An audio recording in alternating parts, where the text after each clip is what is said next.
요한복음 2장 13절부터 22절까지 제가 봉독합니다.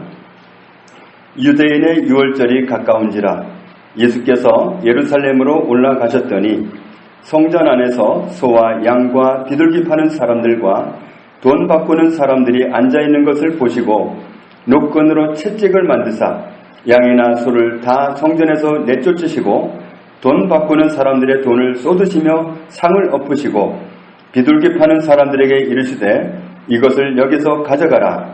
내 아버지의 집으로 장사하는 집을 만들지 말라 하시니 제자들이 성경 말씀에 주의 전을 사모하는 열심히 나를 삼키리라 한 것을 기억하더라. 이에 유대인들이 대답하여 예수께 말하기를 네가 이런 일을 행하니 무슨 표적을 우리에게 보이겠느냐. 예수께서 대답하여 이르시되 너희가 이 성전을 헐라. 내가 사흘 동안에 일으키리라. 유대인들이 이르되 이 성전은 46년 동안의 지었건을 네가 3일 동안에 일으키겠느냐 하더라. 그러나 예수는 성전된 자기 육체를 가리켜 말씀하신 것이라. 죽은 자들 가운데서 살아나신 후에야 제자들이 이 말씀하신 것을 기억하고 성경과 예수께서 하신 말씀을 믿었더라. 아멘. 유대인들이 절기로 지키는 유월절이 가까우고 있었습니다. 유월절은 이스라엘 백성들이 애굽에서 해방되었던 그때를 기념해서 지키는 절기입니다. 예수님도 예루살렘으로 가셨다. 예수님이 성전 안으로 들어가셨는데 성전은 쉬운 말로 하면 예배 장소여야 될 것 같은데 그런데 예수님이 그 성전 안으로 들어서면서 이곳은 성전이 아니라 장사소굴이다. 이렇게 느끼셨습니다.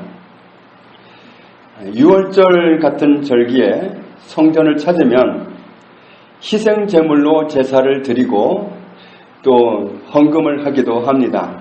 그런데 이스라엘 백성들이 멀리 흩어져 살다가 성전은 예루살렘에 있고 거기를 와서 희생제물을 드리고 또 성전의 화폐는 달랐거든요.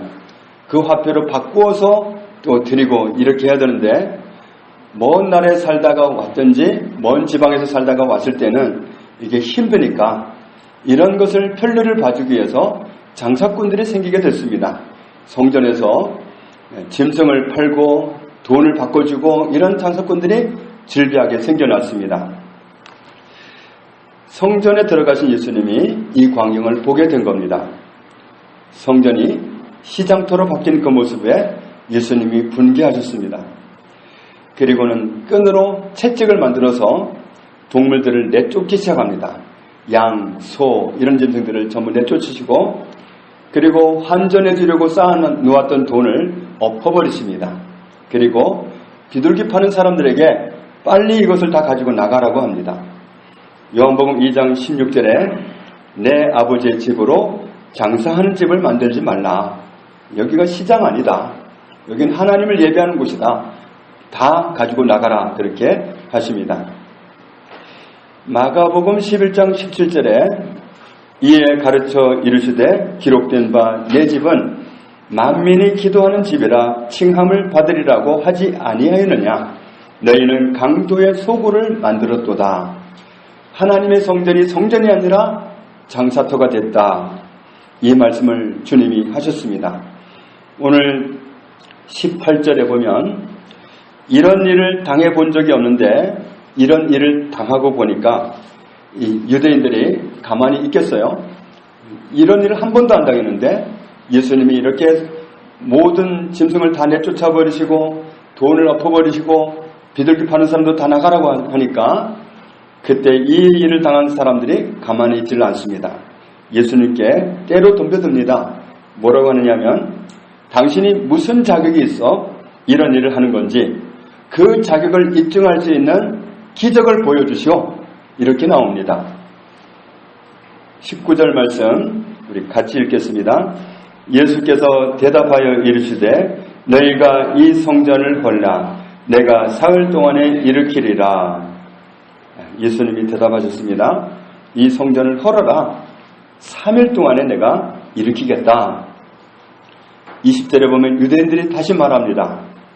예루살렘 성전은 솔로몬 때에 46년이란 긴 세월에 걸쳐서 지었는데 사흘 만에 일으킨다고 하고 또 덤벼듭니다. 요한복음 1장 2절에 그가 태초에 하나님과 함께 계셨고 만물이 그로 말미암아 지은 바 되었으니 지은 것이 하나도 그가 없이는 된 것이 없느니라. 예수님은 만물을 지으신 창조주이십니다. 예수님이 인간이 46년 걸쳐서 지은 성전을 순간 세우라고 한들 못 세우시겠어요. 예수님은 얼마든지 하실 수 있는 그런 분이십니다. 21절 말씀 같이 읽습니다. 그러나 예수는 성전된 자기 육체를 가리켜 말씀하신 것이라. 아멘. 자, 유대인들은 솔로몬 때 지었던 지금 자기들 몸이 들어가 있는 그 성전, 예루살렘 성전을 놓고 얘기를 하는 거고, 예수님은 성전된 자신의 몸에 대해서 말씀하셨다. 자신의 몸을 두고 하신 말씀이라 이렇게 말씀합니다. 22절에 보면 이 말씀을 함께 들었던 예수님의 제자들도 그 말씀이 무슨 말씀인지 못 알아들었습니다. 그랬다가 나중에 예수님이 우리의 죄를 위해 죽으셨다가 사흘 만에 살아나신 후에야 그때서 이 말씀을 떠올렸고 깨달았고 믿었다. 성경은 이렇게 말씀합니다. 오늘 우리가 주목하기 원하는 말씀은 21절입니다. 우리 21절 다시 한번 같이 읽겠습니다. 그러나 예수는 성전된 자기 육체를 가리켜 말씀하신 것이라. 아멘. 성전이란 말이 헬라어 원어로 보면은 나오스란 말입니다. 나오스란 말은 명사예요. 그런데 이 명사가 먼저 나는 게 아니라 동사에서 명사가 생깁니다. 어떤 동사에서 왔느냐 하면 나이오라는 동사에서 왔습니다. 나이오라는 동사는 뜻이 뭐냐면 거주하다, 살다 그런 뜻입니다. 그러니까 이 나오스란 말은 신의 거주지, 성전, 신사, 신당, 성소 이렇게 읽었습니다. 하나님이 거주하는 장소, 하나님이 거주하는 장소가 바로 성전입니다. 어떤 분들은 지금도 예배당을 하나님이 계시는 성전으로 생각하고 있습니다. 그리고 강단을 지성소 정도로 생각하는 것 같아요. 그래서 여기를 함부로 못 올라가게 하고 화를 내고 그러죠. 그런데 구약 성경을 통해서 보면 건물이나 장소를 성전으로 여기던 시절에는 하나님께서 성전을 기꺼이 버릴 수도 있다는 말씀을 많이 하십니다. 열왕기상 9장 7절에 내가 이스라엘을 내가 그들에게 준 땅에서 끊어버릴 것이요 내 이름을 위하여 내가 거룩하게 구별한 이 성전이라도 내 앞에서 던져버리니 이스라엘은 모든 민족 가운데서 속담거리와 이야기거리가 될 것이며 하나님이 거하시던 그 성전으로서의 건물을 버리겠다. 버릴 것이다. 이렇게 말씀하십니다. 그리고 예수님은 이스라엘 백성들의 자랑거리였던 그 웅장한 성전, 예루살렘 성전을 돌 하나도 돌 위에 얹혀있지 않을 정도로 완전히 무너지는 그날이 올 것을 미리 말씀하십니다. 마태복음 24장 1절에 예수께서 성전에서 나와서 가실 때에 제자들이 성전 건물들을 가리켜 보이려고 나오니 대답하여 이르시되 너희가 이 모든 것을 보지 못하느냐? 내가 진실로 너희에게 이르노니 돌 하나도 돌 위에 남지 않고 다 무너뜨려지리라. 그렇게 자랑거리로 여겼던 그 성전이 마침내 돌 하나도 돌 위에 남지 않고 완전히 무너지리라고 말씀하시는데 성취되기도 어려운 예언이에요. 어떻게 그 웅장한 건물이 돌 하나도 돌 위에 있지 않고를 완전히 무너질 수 있겠어요? 성취되기도 어려운 예언을 하고 계셔요. 그러나 우리가 역사를 알고 있지만 이 예언대로 된 거 아닙니까? 돌 하나도 돌 위에 얹혀지를 못하고 완전히 무너졌습니다. 오늘 요한복음 2장에서 예수님이 말씀하신 성전은 그 예루살렘 성전이 아니었습니다. 예수님이 말씀하신 성전은 유대인이 헐어놓으면 3일 안에 일으킬 성전된 당신의 몸을 가리켜 말씀하신 것이다. 그러니까 예수님의 몸은 하나님이 거하시는 성전이라는 말씀입니다. 예수님은 실제로 이런 말씀을 많이 하셨어요. 요한복음 14장 10절에 내가 아버지 안에 거하고 아버지는 내 안에 계신 것을 네가 믿지 아니하느냐. 내가 너희에게 이르는 말은 스스로 하는 것이 아니라 아버지께서 내 안에 계셔서 그의 일을 하는 것이라. 예수님 안에 계시는 하나님이 주시는 말씀을 예수님은 하신다는 거예요. 그래서 예수님은 평상시에도 하나님이 당신 안에 거하고 계시다는 사실을 누누이 말씀하셨습니다. 하나님이 거하실 거기가 바로 성전이죠. 그런데 예수님은 당신의 몸이 하나님이 계시기 때문에 내 몸이 성전이다 이렇게 드러내고 계신 겁니다. 몸이 성전이 되면 건물이 성전될 때보다 좀 이로운 점이 있습니다. 어떤 점이 이로우냐면 히브리서 13장 5절에 그가 친히 말씀하시기를 내가 결코 너희를 버리지 아니하고 너희를 떠나지 아니하리라. 옛날 이 건물로서의 성전은 하나님이 마음에 안 들면 버리기도 했습니다. 그러나 우리 몸이 성전이 될 때는 결코 버리지 아니하고 결코 떠나지 아니하리라. 이게 우리 몸이 성전될 때 엄청난 차이가 있습니다. 우리 몸이 성전이 되기만 한다면 하나님이 떠나지 않는 그런 견고한 장소가 됩니다. 그런데 예수님이 말씀하기를 당신의 몸은 하나님이 거하시는 성전이다. 자, 그런데 하나님이 거하시기 때문에 내 몸이 성전이라고 주님이 말씀하시는데 그 사건이 누구에게 또 일어났죠? 저와 여러분에게 일어난 줄로 믿습니다. 고린도전서 3장 16절을 보겠습니다. 고린도전서 3장 16절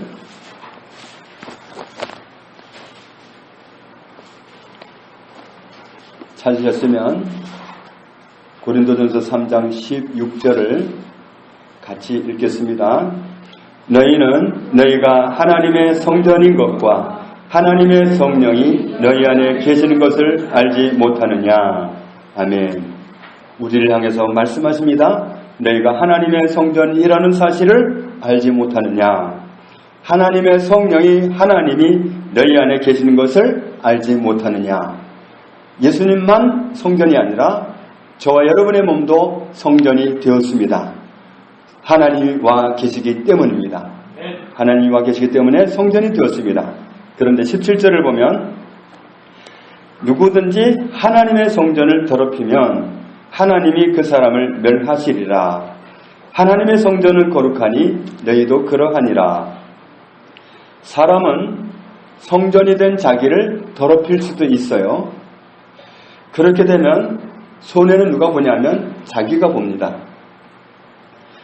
하나님의 성전은 하나님이 계시기 때문에 거룩합니다. 모세가 맨 처음 하나님을 뵀을 때 맨 땅이었어요. 거기는 들판이었고 광야였습니다. 그런데도 하나님이 뭘 요구하셨느냐면 하나님이 계시기 때문에 거룩한 땅이니 내 발에서 신을 벗으라고 요구하셨습니다. 하나님이 내 몸 안에 계시면 내가 하나님의 거룩한 성전이 된 겁니다. 거룩한 성전이 되었으면 거룩하게 유지를 하는 것이 맞다고 오늘 성경은 말씀합니다. 너희도 그러하니라. 하나님이 계신 성전은 거룩한데 너희도 그러하다. 우리도 거룩하다고 말씀하십니다. 우리도 거룩합니다. 그런데 우리가 스스로를 더럽힐 수 있다는 거죠. 하나님이 거하시는 성전이 되었는데도 불구하고 내가 내 몸을 더럽힐 수 있습니다. 내 몸을 더럽히면 성전을 더럽히는 겁니다. 그러면 하나님 앞에서 우리가 유익을 보지 못하게 된다고 경고하십니다. 요한복음 8장 29절에 나를 보내시니가 나와 함께 하시도다. 나는 항상 그가 기뻐하시는 일을 행함으로 나를 혼자 두지 아니하셨느니라. 예수님의 고백입니다. 하나님께서 예수님에게 함께 하신다. 항상 예수님께서 하나님이 기뻐하신 선택을 하기 때문에 하나님이 항상 함께 계신다. 자, 이 말씀이 무슨 말씀인지 생각을 해봐야 돼요.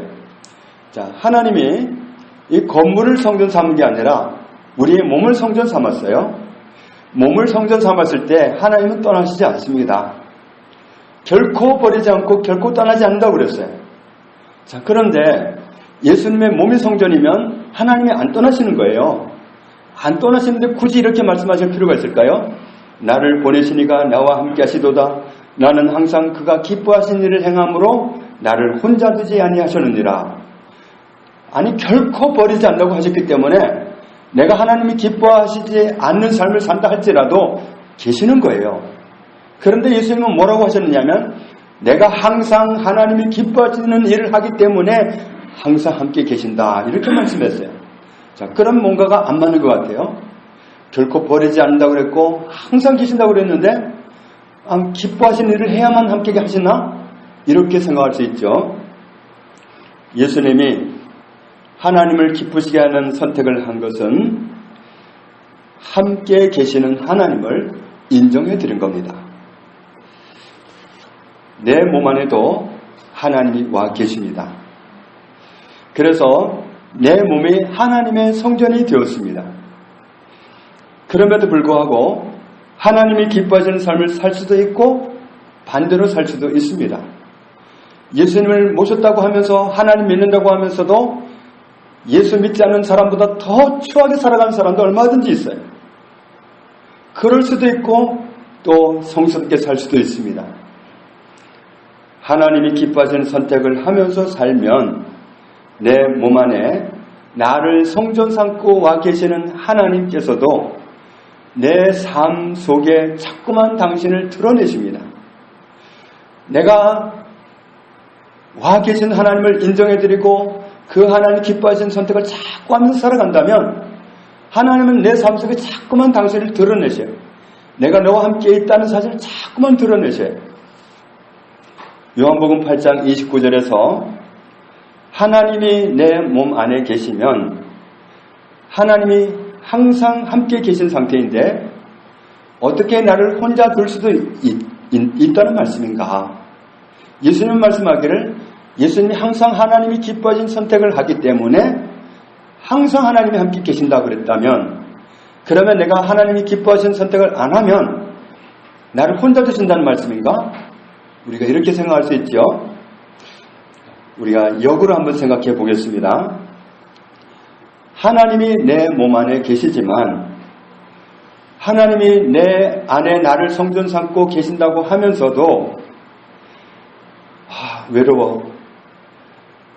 너무 우울해. 나 너무 슬퍼. 나 너무 짜증나. 이런다면 그렇게 행동하면 그런 태도는 하나님을 혼자 두게 하는 겁니다.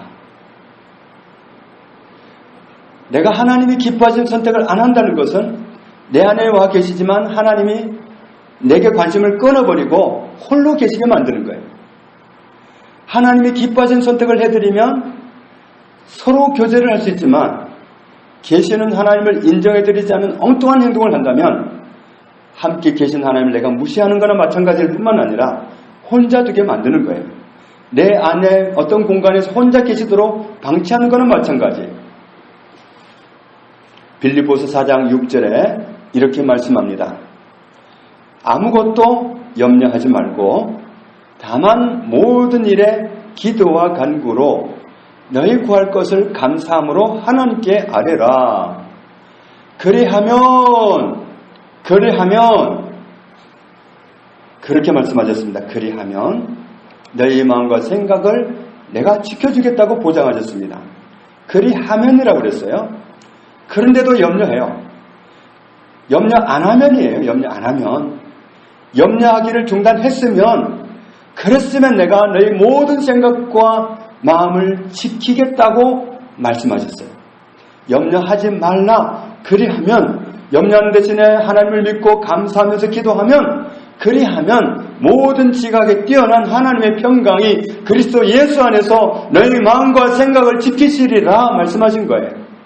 그러니까 염려하지 않는 것이 선제 조건이 되어야 되는 거예요. 그런데 그 말씀을 뒤에 결과는 누리기 원해. 평강 누리기는 원하는데 염려는 안 버려. 그냥 앉기만 하면 한숨 푹푹 쉬어가면서 염려하고 그냥 어떻게 살지 모르겠다 그러고 날 어떻게 사냐 그러고 그러면 이 앞에 걸 무시해놓고 뒤에 걸 받으려고 하니까 안 되는 거예요. 앞에 게 돼야 뒤에가 되는 건데 그리하면이에요. 그러니까 이 말씀을 우리가 정말 잘 적용하려면 염려하기를 그만둬야 됩니다. 염려하기를 그만두지 않고 여전히 염려하면서 평강을 달라고 한다는 것은 하나님을 혼자 두게 만드는 거예요. 하나님이 내 삶 속에 개입하시게 하는 게 아니라 싫어하는 염려를 택하면서 함께 하시라고 하면 어떻게 함께 하시겠어요? 그냥 혼자 계시라고 내가 방치하는 거고 혼자 있게 만드는 겁니다. 에베소서 5장 18절에 술 취하지 말라 이는 방탕한 것이니 오직 성령으로 충만함을 받으라 이렇게 말씀했습니다.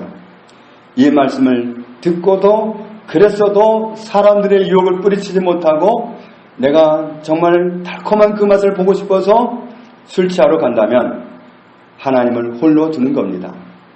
하나님을 홀로 두면 하나님도 나를 홀로 두게 되는 결과를 만나게 되는 겁니다.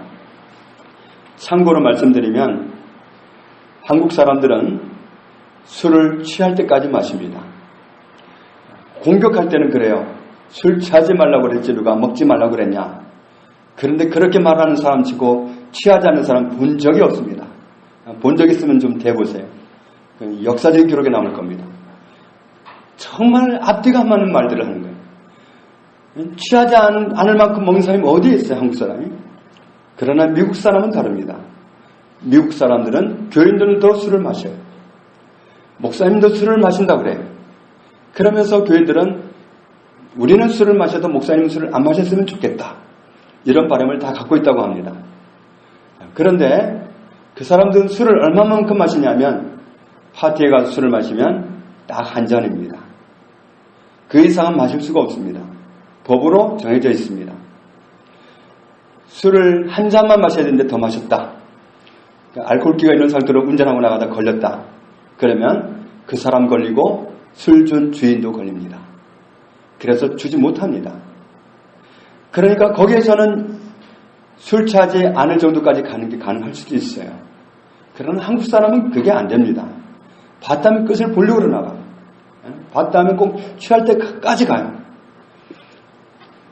그러나 이런 우리가 삶을 하나님 앞에 강행한다면 하나님을 홀로 두게 만드는 거예요. 내 안에 와 계시는 그분을 왕따시키는 거예요. 혼자 있으세요 그냥. 그렇게 말씀하셨지만 저는 먹고 싶으면 못 견디겠어요. 친구들이 좋은데 친구들이 부르는 걸 어떻게 합니까? 가겠습니다. 이러면 왕따시키는 거예요. 하나님. 혼자 계세요 좀. 하나님을 혼자 두었다면 하나님도 나를 혼자 두시겠죠. 내가 하나님을 대접하면 하나님도 나를 대접하시겠죠.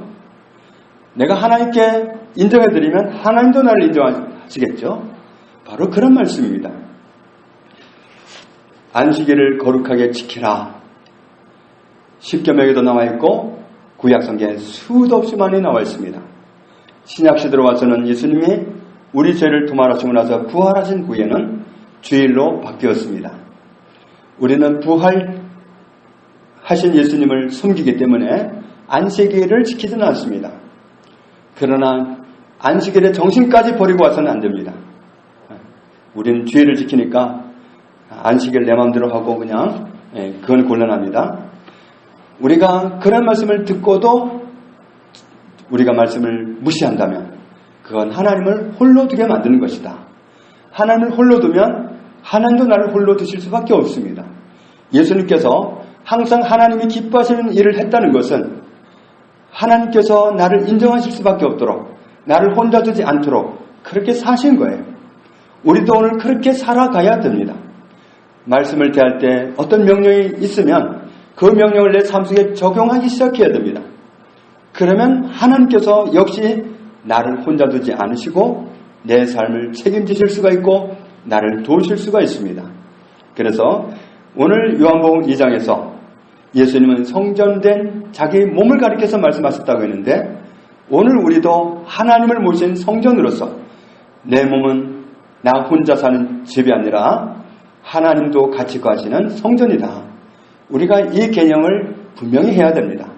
하나님을 모시고 있는 내가 하나님을 무시하고 살 건가? 아니면 하나님을 무시하지 않고 대우하면서 살 것인가? 이 태도는 우리가 각자 결정하고 넘어가야 될 문제입니다. 어느 쪽을 살든지 자유롭습니다. 개인이 선택할 자유가 있습니다. 정말 공산당처럼 협박하지도 않습니다. 당장에 무슨 조치가 내려오는 것도 아닙니다. 다만 하나님은 참으십니다. 기다리십니다. 그리고 그 결과가 끝까지 간다고 하면 하나님 앞에 은혜를 입을 수도 있고 다른 결과를 얻을 수도 있습니다. 하나님이 기뻐하신 선택을 하셨던 예수님에게 그 이유가 있는 겁니다. 우리가 하나님 말씀대로 하고 하나님을 기쁘시게 하는 선택을 하는 것은 하나님을 인정해 드리는 겁니다. 내 몸을 성전 삼고 계시는 하나님을 대접해 드리는 겁니다.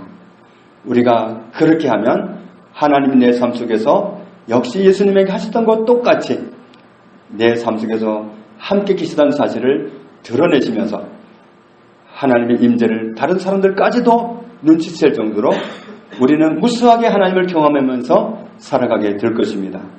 저와 여러분이 그런 삶을 일평생 살아갈 수 있기를 원합니다. 고린도전서 6장을 보겠습니다. 고린도전서 6장 19절입니다. 고린도전서 6장 19절 같이 읽습니다. 너희 몸은 너희가 하나님께로부터 받은 바 너희 가운데 계신 성령의 전인 줄을 알지 못하느냐. 너희는 너희 자신의 것이 아니라. 아멘. 값으로 산 것이 되었으니 그런즉 너희 몸으로 하나님께 영광을 돌리라. 하나님께서 우리를 성전 삼고 와 계실 때에는 그게 그냥 자연스럽게 아무 일 없이 일어난 게 아닙니다. 여기에는 엄청난 대가가 지불됐습니다. 어떤 대가가 지불됐는지 에베소서에 있는 말씀을 보겠습니다. 에베소서 2장 14절. 에베소서 2장 14절에 보면 그는 우리의 화평이신지라 둘로 하나를 만드사 원수된 것 곧 중간에 막힌 담을 무엇으로 하시고 자기 육체로 하시고 법조문으로 된 계명의 율법을 폐하셨으니 이는 이 둘로 자기 안에서 한 세 사람을 지어 화평하게 하시고 16절 같이 있습니다.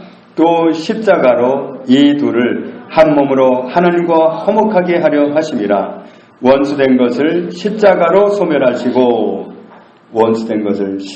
소멸하시고 십자가로 하나님과 우리가 원수였기 때문에 같이 있을 수 없는 상태였는데 소멸하셨습니다.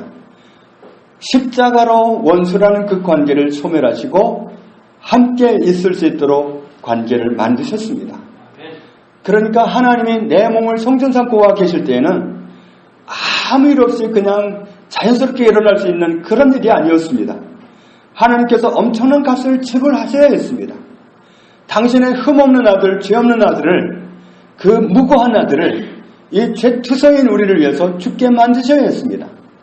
예수님이 우리 죄를 위해 죽으셨기 때문에 우리 죄가 그 십자가에서 소멸되었기 때문에 소멸된 그 때문에 하나님이 우리와 함께 거하시게 되었습니다.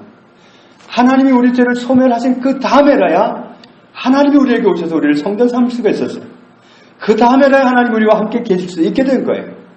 어떤 장벽을 넘고 오셨는데, 어떤 대가를 지불하고 오셔서 나를 성전 삼으셨는데, 내가 성전된 것이 우연히 된 것처럼, 내가 성전된 것이 아무 일 없이 된 것처럼 우리의 몸을 아무렇게나 굴려서 성전을 더럽히는 결과로 살아서야 되겠는가? 우리의 몸은 그런 몸이 아니다. 예수님께서 하나님이 기뻐하시는 선택을 항상 했던 것처럼 우리도 하나님이 거하시는 동일한 성전이기 때문에 우리 역시도 하나님 기뻐하시는 선택을 날마다 항상 하고 사는 것이 맞습니다. 우리는 원수에게 속으면 자기 몸을 더럽히는 길로 갈 수도 있습니다. 우리는 원수에게 속지 말아야 됩니다. 하나님이 우리를 구원하시기 위해서, 우리를 성전 삼기 위해서 얼마나 큰 대가를 지불하셨는데, 원수라는 그 막힌 담을 헐기 위해서 자기 육체를 헐어버렸어요. 십자가에서 그 희생을 치르셨기 때문에 그 대가로 우리가 성전된 거예요. 그 희생이 없었다면 우리가 성전 못 됩니다. 하나님이 그냥 오실 수가 없어요. 죄가 있으면 임하실 수가 없습니다.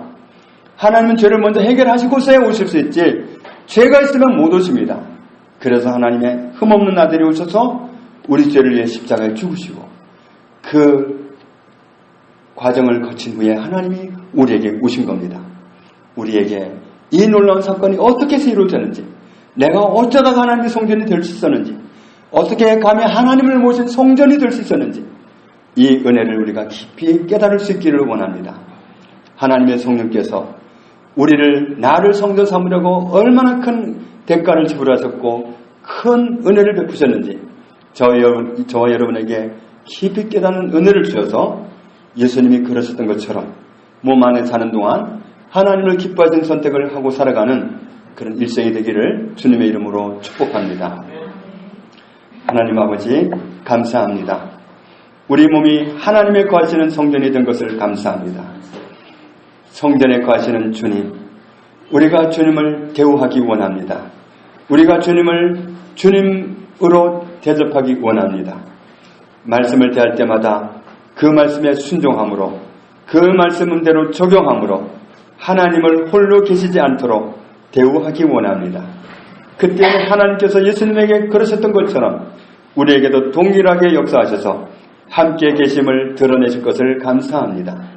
주님, 저희들이 우리에게 베풀어진 이 은혜, 하나님이 거하시는 성전 되기까지 하나님이 얼마나 큰 은혜를 베푸셨고 얼마나 큰 값을 지불하셨는지를 깨닫게 해주셔서 하나님이 기뻐하시는 성전으로 살아가는 저희들 다 되게 하여 주옵소서. 예수님 이름으로 기도합니다. 아멘.